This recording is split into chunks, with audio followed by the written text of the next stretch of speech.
जियाजा गोजोन बेलासिनि गोरबोनि खुलुमनायखौ हरबाय। जय खाथि फोरबोनि खन्थाइनि मुं जों सिबिगोन बाथौ धोरोम। जों सिबिगोन बाथौ धोरोम, जोंनि आजै आजौनि दोरोङारि गोथार धोरोम।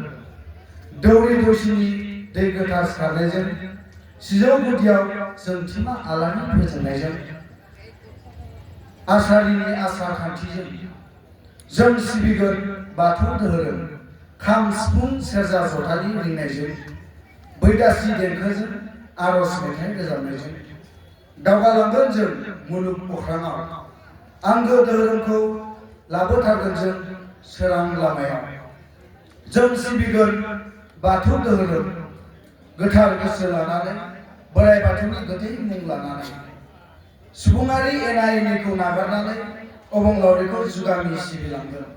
जों सिबिगोन बाथौ धोरोम, जिउनि आलारि गोरबोजों, आंगो जिउनि सोरांगिरि, खांनायगिरि, फालिगिरि, फोथैगिरि, रां रासि, मिथा हासि, आफा बोराइ बाथौ।